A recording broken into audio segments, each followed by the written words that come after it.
Good evening, everyone. Good evening, or whenever you are watching this. If you're watching the replay or you're watching live, we are glad that you are here on tonight. Tonight is a special night. I'm honored and excited to have such a special guest with us on tonight. And as you're joining on, we want to know that you're here with us. Whether again, if you're joining live or via the replay, we want to know that you're here. Feel free to ask questions or give comments as we're diving into the discussion on tonight. But first, in case this is your very first time, I want to introduce myself. I am Chelsealya Payne, also known as Cookie Payne. I'm the founder of Pain and Glory Incorporated, a nonprofit organization right here in Metro Atlanta, and the administrator of this particular group, Pain and the Pews Mental Health and Ministry. Pain in the Pews Mental Health and Ministry is an initiative that we started 3 years ago to bridge the gap between mental health professions and the church and ministry, and understanding there does not have to be a gap between your faith and getting the help that you need. But we are indeed excited about bridging the gap. So I want you, as you're joining on, be sure to let us know that you're here. Again, feel free to send your comments and your questions.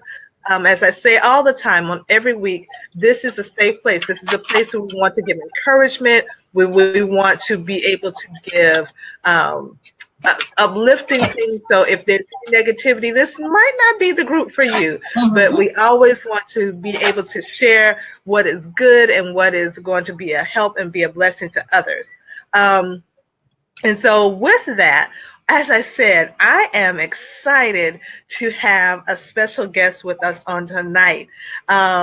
She and I met earlier this year. We happened to be seated at the same table by divine orchestration, I'm telling you. And when I sat down next to this beautiful woman of God, it was just a definite connection.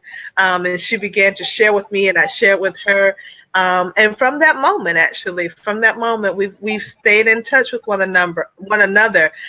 It's so wonderful in this day and age to have the gift of social media. Sometimes it can be abused in so many negative ways, but it's so good to know that we can use it in such a positive way, and that is in connecting with people who are like-minded, who want to see people helped, who can identify with what you're talking about. And I'll speak about that in a moment, who can understand what in the world you're talking about.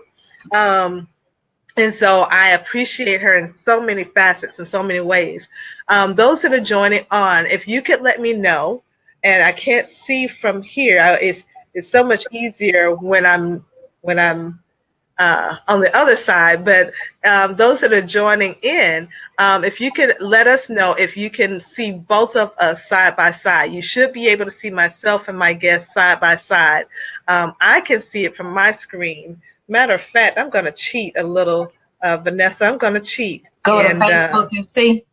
Yes, I am. I'm gonna cheat a little bit. And hey, Dr. Powers, my goodness. Hello. We are glad you are here. I'm going to talk about you in just a moment. I am going to talk about you, so be prepared. So yes, Miss Venessa, it's side by side. People can see us side by side. Awesome. So I kind of gave it away. Hey, Priscilla, I kind of gave it away as far as her first name, but let me introduce to you.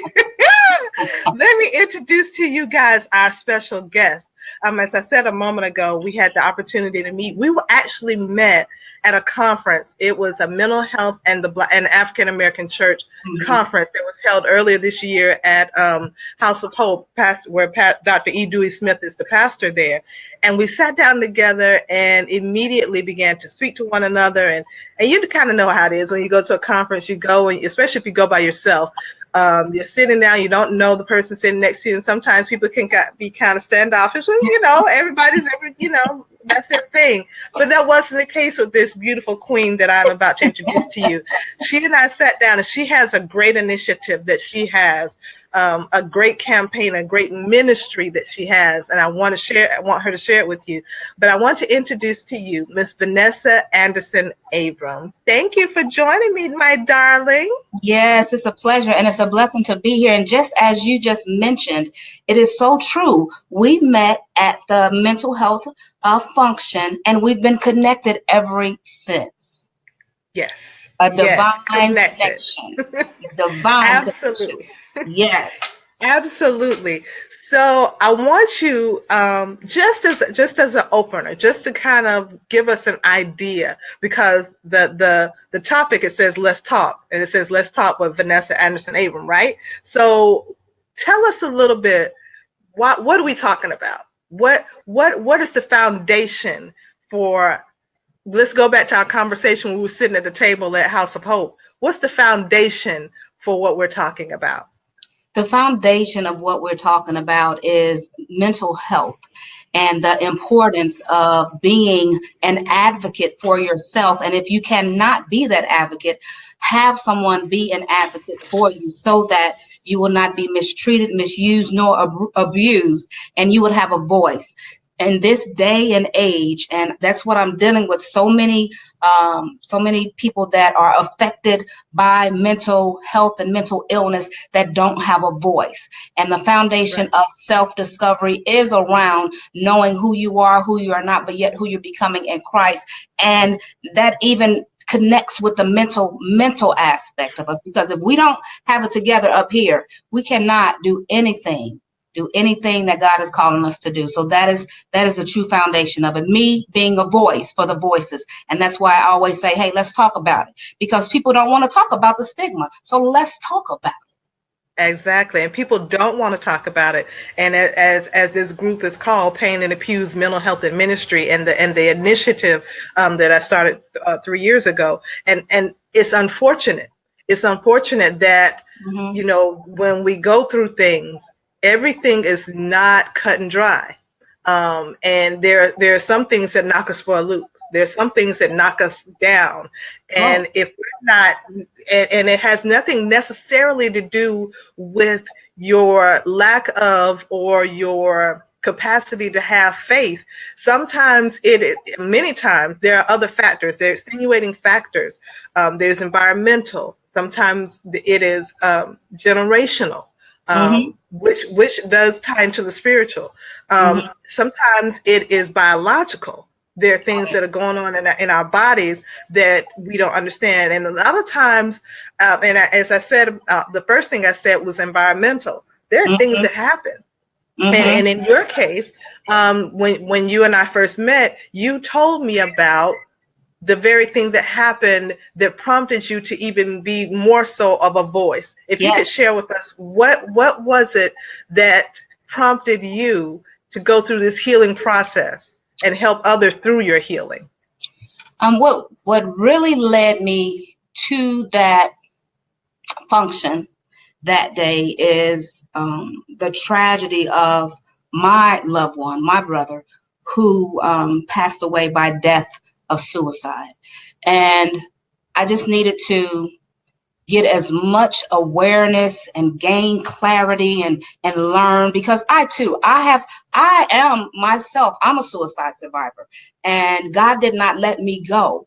And the thing of it is, and this is why I stand in my truth, Cookie, because people need to understand that, just as you said, everybody, some shape, form, or fashion, is dealing with some sort of depression. It can be minimum or it can be maximum.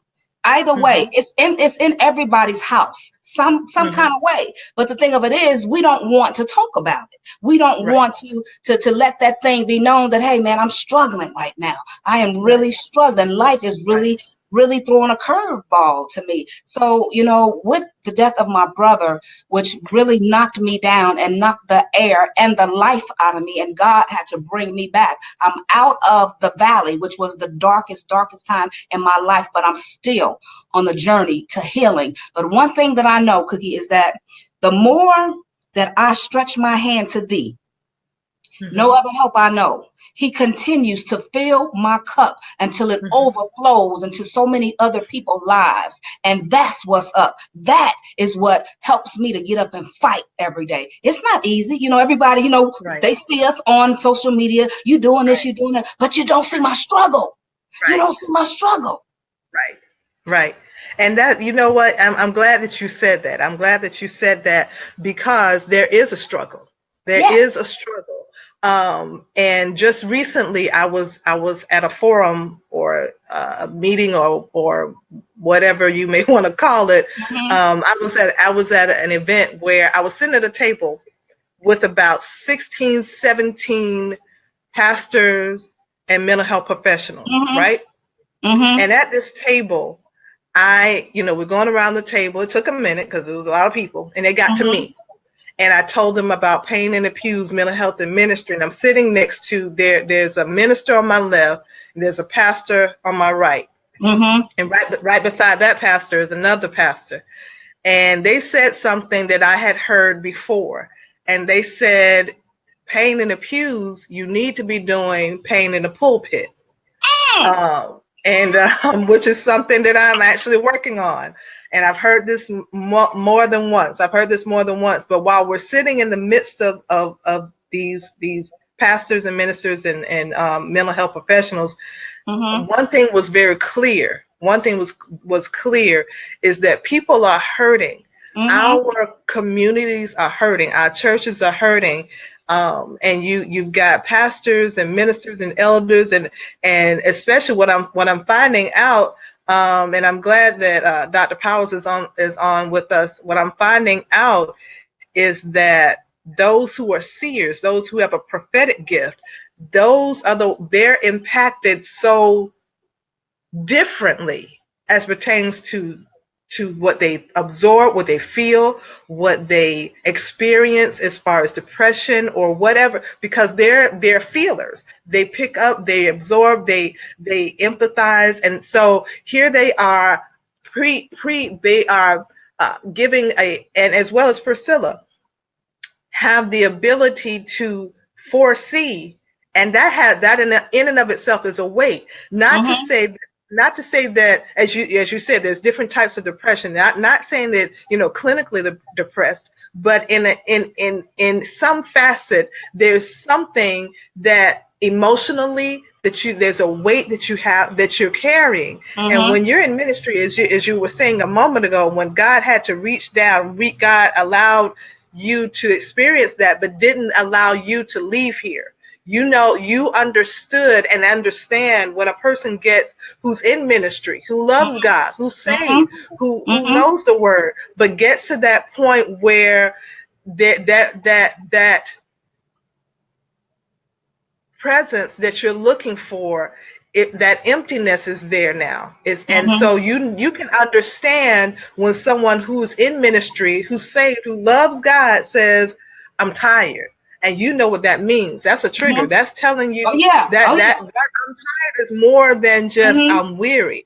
When when such and such says, I don't even want to get out of bed anymore. You know what that means. It's not that I'm sleepy. It's more to that.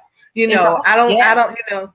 And so you have a different vantage point because you've gotten to that point. And God didn't allow it to go through. And then to the point that your brother did, you have two different ranges of points of view. I do. You have the point of view from the person who understands how you got to that point and how God can deliver you from it. And then you have the understanding of the loved one who is left behind to understand how to put those pieces together. So with doing that, you've started something. Talk about what you've started. What I've started is actually, it's really funny. God had told me to start Self-Discovery, a daily journey positioned to prosper a year prior to my brother's death. And I started it. But wow. But listen to this, though. It blows my mind. It blows my mind every time I think about it and I talk to the Lord about it and I testify about it. But he like paused it. He had me I wrote these 2 books, Self-Discovery, the journal, and then the guide. I wrote those 2 books, but then he stopped it. He put a halt to my walk and to my journey. And then my brother passed, and then it was just a long halt with my journey with the books. And then after grieving and still grieving, God said, okay, now it's time for you to relaunch the book. And not only relaunch that book, but I need you to write 40 days, the Valley of Transfiguration, 40 days with God and my grief. And he had me to write that. So it's so much that was birthed from that pain until it's ridiculous. And God said, you will not even have to search or seek for answers to get things done. People will come to you. You just have to obey and stay in faith. Right. And that's exactly what it's doing. And because I've been so impacted and really, really paralyzed by the death of my brother. And I'm still going through my therapy, going through the things that I need to go through so that I can stay healthy. Because I do not wish this feeling and this hurt, this magnitude of pain on anybody. Right. This type of pain is not a joke. Now there is a difference, and I will say that there is a difference. Like when Mama passed from her illness, that it's a difference when there is an illness there, but then you have something that a tragedy just pops up and you don't know where it comes from. You're just in shock. And from that, God is saying, as long as you continue, and I told God, God, if you help me through this pain and you bless me with the platform, every platform you give to me, I will shout to the highest of how good you've been to me, how you've delivered me, how you continue to carry me, how you continue to make me, how you continue to mold me, how you continue to just shape me in your image, even in my pain, because I'm going to worship God even while I'm wounded. See, right there. Okay, you said a couple of things, but I love that. Worship God even while you're wounded. That's if someone could type that on the screen, that'd be great. Worship God even while you're wounded. But I want to go back to something you said a moment ago. You held it up a moment ago. Your book, you said 40 days. What was the name of it again? It's called the Valley of Transfiguration, 40 Days with God and My Grief. And this is when I was knee deep in the darkness. I mean, knee deep in the darkness, and so much brokenness and in pain. I had to stop for a couple of days. I'm like, Lord, I got to stop, because I would cry. It was a cleansing, but it was pain. It was cleansing, and then it was pain. I'm like, Lord, I got to put the pen down for a little bit. But he said, I need you to write about this valley in 40 days. Right. And how here's the thing that I love. I love that. Because your grief didn't take you 3 days. The 3 days to give you off work when you're going through bereavement, or the time that people think that you're supposed to get over it. There is no time frame for grief. There is no time frame for, you know what I'm saying? They after the repast is over, after the cards and stuff stop coming, after the flowers have begun to wilt, after the family members have gone on to their family, on to wherever they're going to, listen, that thing is still there. And it's powerful. It's powerful because no one tells you, there's no playbook on how long grief is supposed to last. But the comfort is the words you use, transfiguration. The comfort is knowing there is no time frame on how long you should grieve. But listen, there is no secret that God can deliver you from the grief. Amen. There is no secret that God is able to be there in the midst of it, carrying you, holding you, protecting you, and walking you through, as you say, through that process, through that valley. Because grief, I'm telling you, when you are emotionally wounded, you feel as if that death took place in you. Yes. Yes. So now here I am, having to deal with, how do I move forward? I got to function. I got to function because, I got a family, I got a job, I got to go to church, I got to serve on this auxiliary, I got to preach, you got to, if you serve in any capacity, you got to cook for your kids. But listen, that thing is real. For 2 years straight, 2 years, my first child died. For 2 years straight, on the anniversary of his birth and the anniversary of his death, I was a wreck. Mm-hmm. A wreck. A wreck. And Mm-hmm. it wasn't until we had noonday prayer at my church. And at the time, my best friend Priscilla, who's on now, who's online with us now, she and I, we worked at the church, or volunteered, or worked. I don't know what we want to call what we did, but we were working in the church. Right. And so we would have a noonday prayer. And she came over to me and began to pray with me. Just pray. I remember this. This was 20 something years ago. Mm-hmm. And she prayed for me, and I felt a release. Sometimes you in this valley, having someone go through, they may not understand. She may not have even known why she was praying for me at that time. But for 2 years straight, grieving, because I thought it was my fault. What could I have done? All these thoughts that go through your mind when losing a loved one, or even not losing a loved one, when it's something beyond your control. Mm-hmm. And then you're trying to figure out, where did I go wrong? Mm-hmm. What did I do? What could I have done better? What sign did I miss? What? And it's all on you. So it's piling on. So there's no time in this grief. So when she came and prayed for me during noonday prayer, that thing began to lift. And from that moment to then to now, I have been free from that. Mm-hmm. But it took 2 years. Mm-hmm. 2 years of me replaying in my head the funeral, me replaying my head going into that room that they take you into, when they tell you, give you the news. And so I'm grateful for having that support. Mm-hmm. But what you offer is, what if you don't have that support? There's that book you have. Mm-hmm. Right? So you have something that you got something to supplement, something to help you. And then not only that coupled with the word, because even though my friend prayed with me, I had to pray for myself. So I'm not negating a person's faith, and there's time with God, but there's also that supplement, something to help us. And that includes mental health professionals. Yes. That includes getting mental help. Yes. And which is so important. Mm-hmm.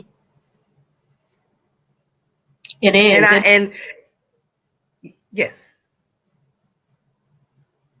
Because when we talk about going through grief, there are grief counselors.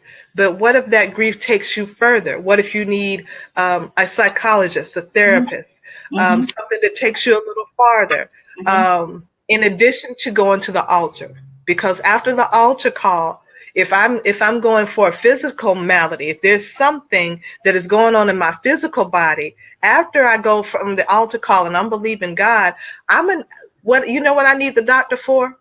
Proof.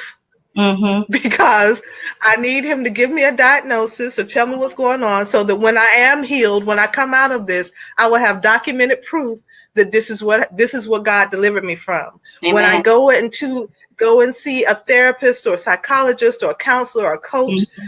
I'm going for proof. This is what I went for, but with my faith in God, coupled mm-hmm. with my getting the necessary help, this is what God delivered me from. Yes. And you mentioned that you hit a lot of good things, and I was honored and humbled to be on, I think it's WATC TV. Yes. And I talked Atlanta about Live. Yes, Atlanta Live, and I talked about mental health and the stigma. And the thing of it is, one of the hosts asked me, he said, "So what do you do when?" And he actually. He said, "Well, what do you do when you enter the church, you know God, you know the scriptures, you're depressed, you're this, and this." I said, when you're depressed, this is a chemical imbalance. We can't lay hands on that thing to make that thing disappear. Yes, there's scripture. Yes, that we serve a God that heals all things. But because it's a chemical imbalance, and as you said earlier, it can be down from through the generations. And that's what I'm learning. It's a generational thing that it just don't pop on you. You got to go seek help. You got to get your psychotherapy. You have to go to your groups. You have to, as you said, get a psychiatrist, get a therapist. There are several things that you need to do, and it's necessary. You got to be medicine compliant.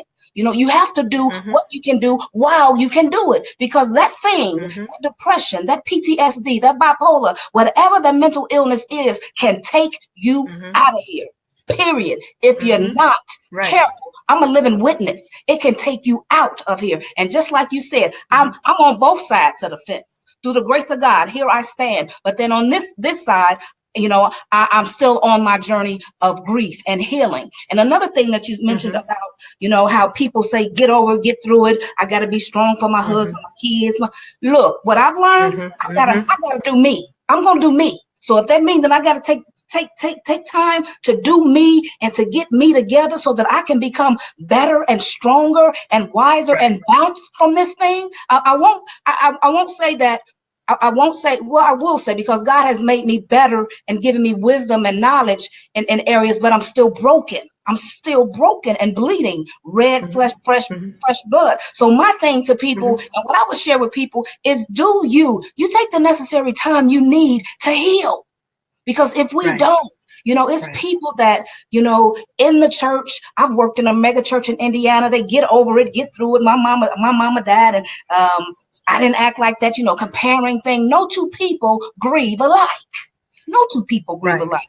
And I just, advocate to people, take the time you need to grieve. And if you're depressed, go get help. Ain't nothing wrong with being depressed. And that's why I say, let's talk about it, because people don't want to talk about it. They don't. Right. And a lot of times they don't want to talk about it because of the stigma associated with it. Oh, you're a such and such. You're whatever, a minister in the church, or you're saved. I thought you believed in God. Well, I do, but there's still something going on. I'm still hurting. I'm still going through. And listen, I gotta heal. Just as if, when I went into the hospital last year, I had to have surgery. Now, if I had kept going on and not let the doctors determine what was going on, because I was very sick. Didn't know what was going on. But when it was determined what was going on, we had to get that thing out of me. So if I had not taken the initiative to go and see what was wrong with me and allow myself, after it was taken care of, identified, taken care of, then I had to allow myself to heal, right? If I hadn't allowed myself to heal, I made myself susceptible to infection, or to making things worse, or to bringing about more pain to myself physically. Same applies when we're talking about our emotional and mental health. If you don't allow yourself, after you've identified what it is, if you don't allow yourself the opportunity to heal, you're making yourself susceptible to whatever the enemy is going to try to bring on, even more, 7 times more. And you're doing more damage to those around you, because those around you don't know what's going on. So they don't know how to approach you, how to handle it, especially when you're dealing with depression. Depression has so many facets. Depression looks like so many different things.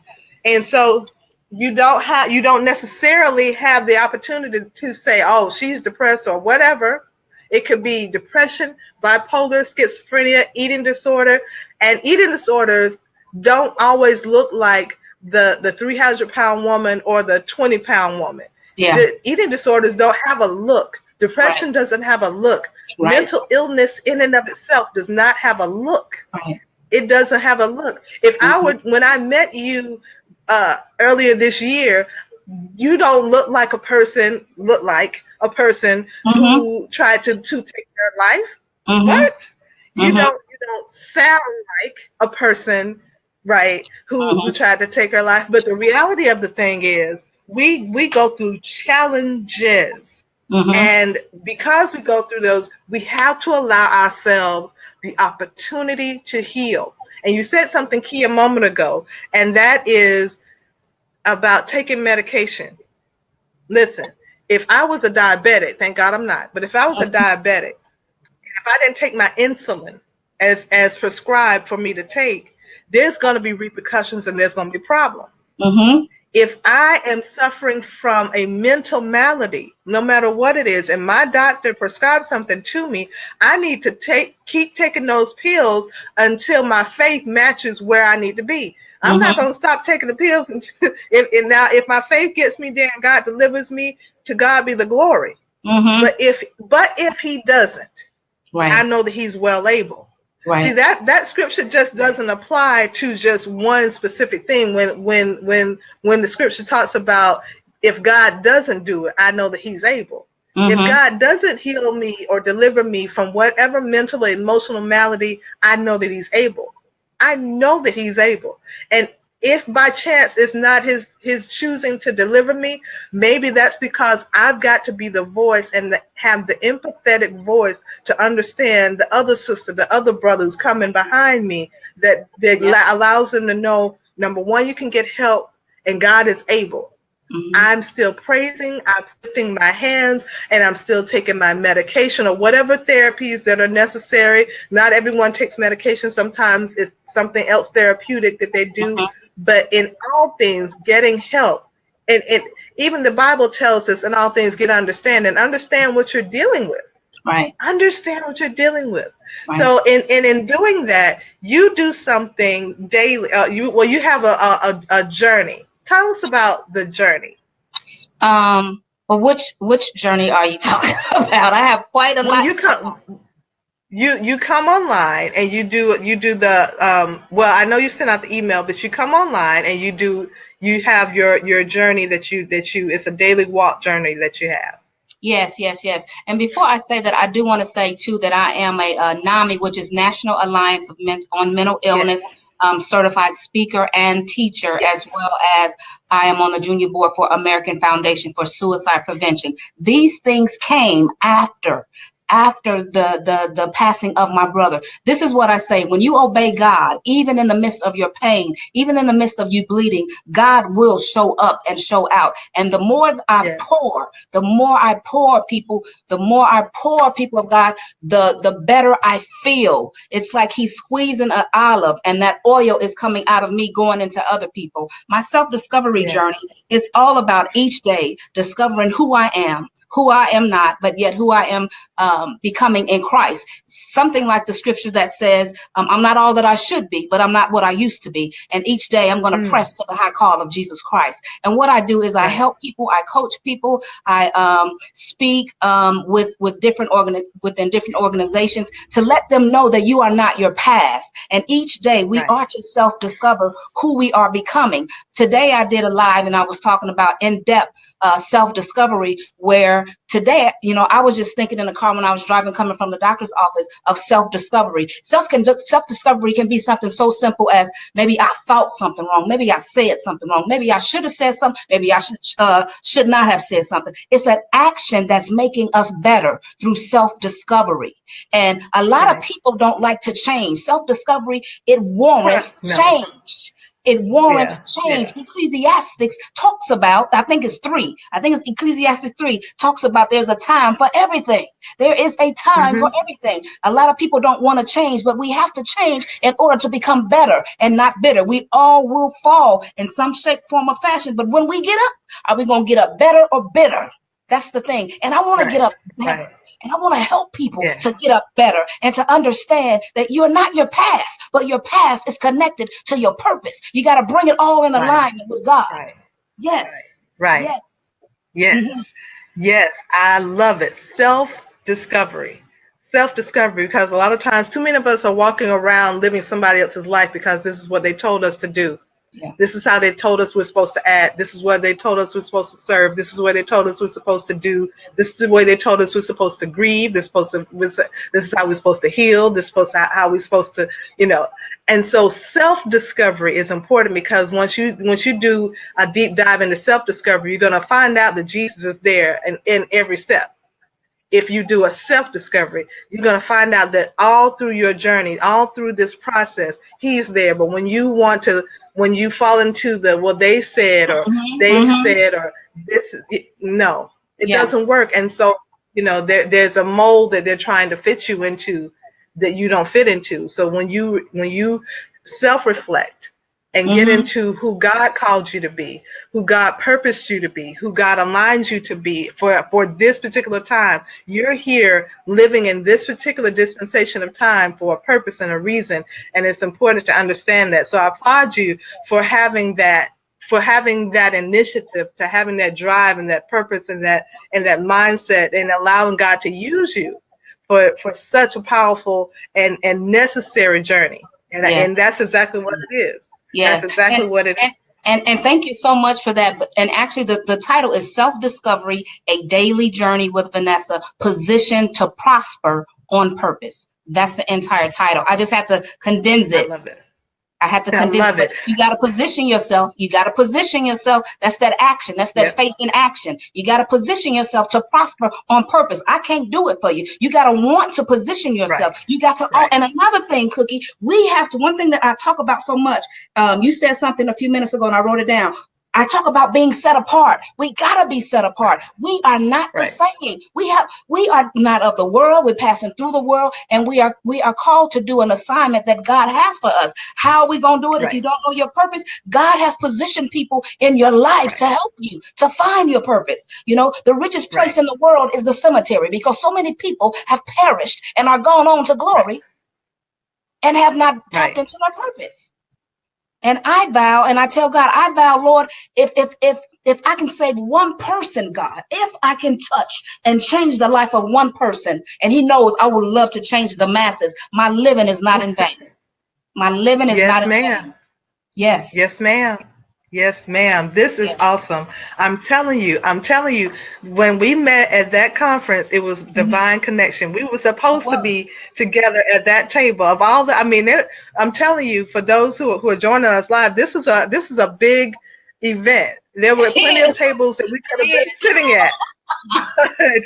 But we sat together, and from there it was such a blessing. And I wanted to, before we begin to wrap things up, and just kind of, and if you have any questions, I've been putting up on here the comments that you all have been making. I thank you so much, Priscilla and Shonda. I thank you so much for your comments that you've been making, that I've been sharing. Oh, and before I forget, Venessa, when we finish the broadcast, put the link to your to Journey to Self-Discovery in this thread after we're finished. So be sure to do that when we finish.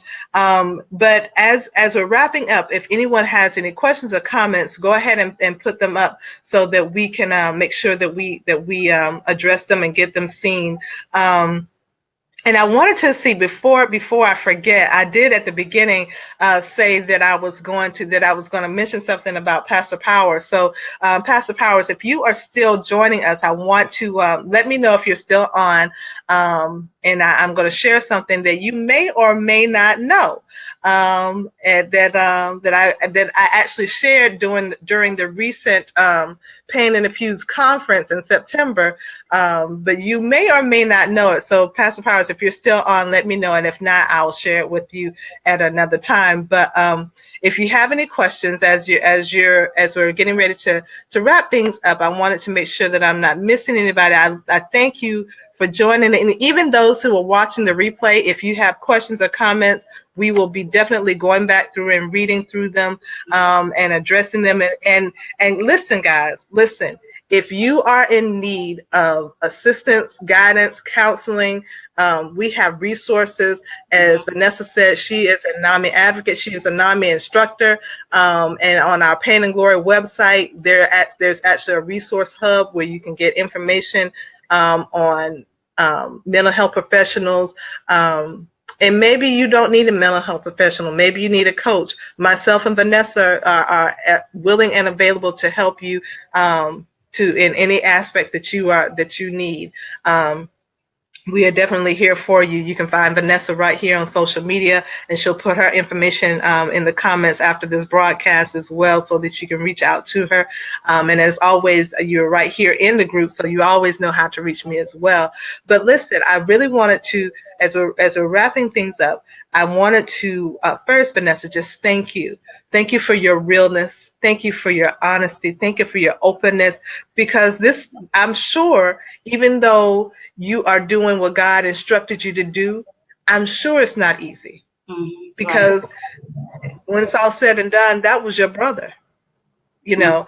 And so what you're doing and continuing to do, being a voice for those who need to have a voice, being a voice for not only those who are contemplating, you know, whether it is the final step of contemplating taking their lives, or those who are in situations where it's more prevalent, like what you're getting ready to do with the veterans. You know, we don't want to forget those who have served for our country, who, you know, who have experienced and seen things that's unfathomable to us.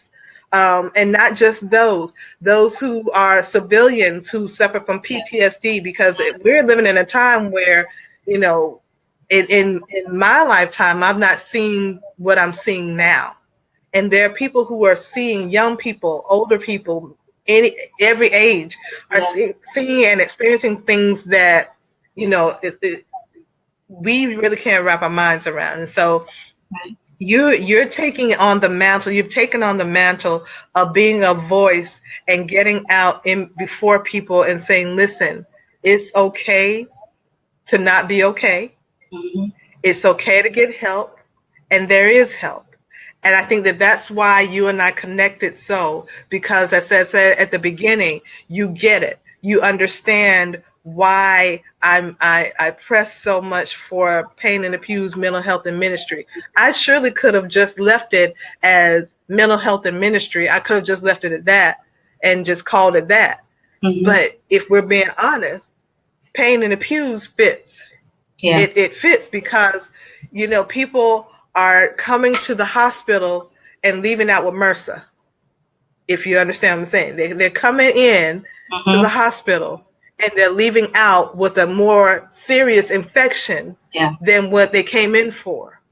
And that's unfortunate because, and that happens because they've come in contact with something that their immune system wasn't able to handle. I say that about the church, and I love the church, but more so I love God. I say that because oftentimes, this is not every church, so this is not a blanket statement, but oftentimes people will go to the church and they're going for help because there is a mental issue, but they're left saying, just pray about it. Where's your faith? God, you know, that's not of God. That's a spirit. That's, you know, that's and that's a, you know, that's nothing but the devil. The devil, you know, and understanding those that are spiritual and those that are saved and those who have the Holy Ghost, we understand the spiritual connotation. But listen, it goes farther than that. So once the benediction is given, after the altar call is over, there's a hurt person walking out to their car.